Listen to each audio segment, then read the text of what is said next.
Hello investigators and welcome to Until the End of Time. My name is Veronica and I'm so glad to have you back so soon. As it turns out, we weren't quite done talking about the new investigators from Hemlock Vale yet, because yesterday Kōhaku Narukami's front was revealed on the German FFG page. So let's see what this Folklorist has in store for us.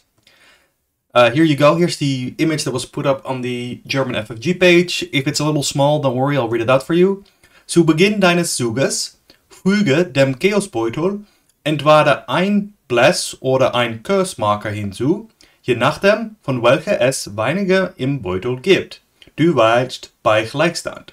Oder entferne zwei Bless- und zwei Curse-Marker aus dem Chaosbeutel, in diesem Zug eine zusätzliche Aktion zu nehmen. I think you all agree with me, this is a pretty interesting ability. Kind of not what I expected, but also a little bit what I expected. He is, as we expected, the Blessed Curse Investigator, and he's doing a kind of mystic thing here that we haven't really seen before, but I think it'll be interesting to play with, especially in a group that leans into Bless and Curse a bit. Now, since we don't have his deck building yet, I don't know how much further we can speculate on him, so I don't really know what else to do here, but wait, you don't know what that means. You're not fluent in German. Well, neither am I, so fortunately I did bring an English translation. The rules text for him reads, at the start of your turn, either add one Bless or one Curse token to the Chaos bag, whichever are fewer in the bag. You choose in case of a tie. Or you can remove two Bless and two Curse tokens to take an extra action this turn. And as an Elder Sign effect, he gets a +2 and then he adds both a Bless and a Curse token to the Chaos bag. For a quick reminder for people who might not be familiar with this mechanic from the Instant Conspiracy cycle, since it has been a couple of years, Bless and Curse tokens are special Chaos tokens that don't really start in the bag during normal campaign playthrough, but you can add them using player card effects. And how they work, barring special interactions, we saw a bunch of different interactions with them in Innsmouth, and we'll probably see a lot more in this upcoming cycle, but the default mode for these tokens is that they give you a modifier during skill tests, you reveal another token, so they always roll, as it is called, and then when you reveal them, you remove them from the bag at the end of the test. So Bless and Curse on their own tended to be not that powerful, or rather, Curse tended to be kind of punishing, right? It could turn a Curse into a -2, which is typically a token you have no problem passing, into a -4, which tended to be kind of punishing. Likewise, if you Bless into -2, you took a skill test you were already passing and then passed it a little bit more, which most tests don't care about. So on their own, they tended to not be that powerful, but if you add the right combination, right synergy cards, they tend to be pretty powerful. Now, when looking at his ability, I think the first investigator we all think of is No, not Skids. That's wrong. I don't even know how that got in here. Sorry, I meant Sister Mary. So Sister Mary adds 2 Bless tokens to the Chaos bag at the start of the game, and then after every round she adds a Bless token into the bag. And she also adds Bless tokens when she Elder Signs, so it's just Bless all the way down. Kōhaku is more balanced in a sense, or at least a little bit more different, where he doesn't always add Bless tokens, because if you have more Curse tokens, or if you have more Bless tokens than Curse tokens in the bag, then you either don't trigger his ability, so we're saying it's a reaction, you don't have to trigger it, or you add a Curse token instead. Now, why would you want that? There are a bunch of Mystic cards, admittedly Mystic cards that haven't necessarily seen the most play because this wasn't that good, that care about revealing both a Bless and a Curse token. So in contrast to Sister Mary, who just likes drip feeding you a whole bunch of Bless and Curse, or a whole bunch of Bless tokens that you could then take advantage of and just help increase the odds of you passing your tests, Kōhaku is much more about managing the balance between Bless and Curse tokens in your bag. If you add a whole bunch of Curse tokens, then you could use them like Sister Mary and get a free Bless token every round. But if you're looking for more of a balanced approach, then you're going to have to alternate which tokens you're adding.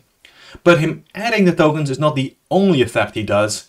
He can also take those tokens out to get an extra action, which is of course also an effect we've seen before on cards like No, that's not what I meant. I mean, technically that is correct. Skids does have an ability to get an extra action, but how did this even get in here? Who added this? I meant to say cards like Blur and the Stars are right, but perhaps most notably Close the Circle. Extra actions is not something that Mystic typically gets access to. So yeah, there's an interesting place here where we get an Investigator with an extra action ability, which is pretty nice. But yeah, it's not something that Mystic typically does, but it's powerful enough that I think it's just worth saying that that's a nice effect, and there's definitely some synergy there. And with regards to deck building, I think we should look at...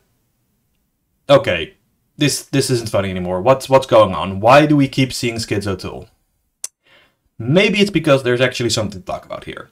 So, something that's going back all the way to, I think, the core set, but probably more the first 2 years or so of the game, something called the Skids O'Toole problem, or at least it's been nicknamed that by the community sometimes, which is that getting extra actions is not necessarily very powerful if you don't have the stats to take advantage of it. Now, I do want to point out that despite my comparing him to Skids, he's actually got Finn's stat line, swapping around the willpower and the agility.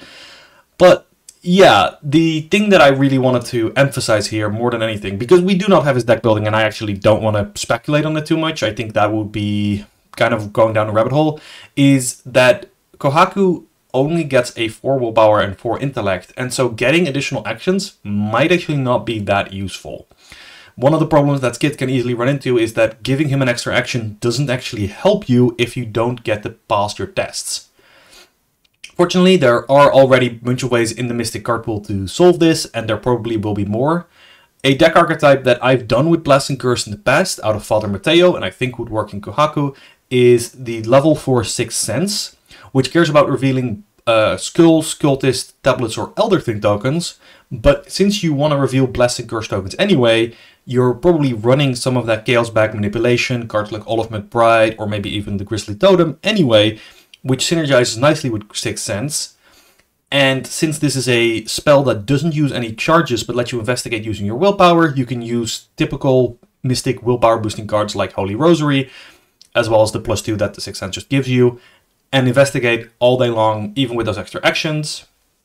And of course, if you want to go into that intellect of 4, which is quite nice, it's barely not good enough, and it's really going to depend on whether or not he gets access to any cards that give him +1 intellect, whether or not that is something you want to lean into.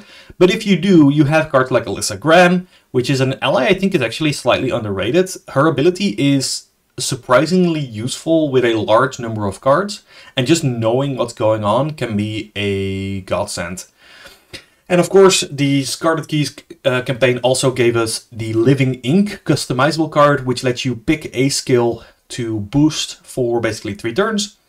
And there are a whole bunch of upgrades which lets it last longer, gives you additional boost to skills, or lets you choose multiple skills.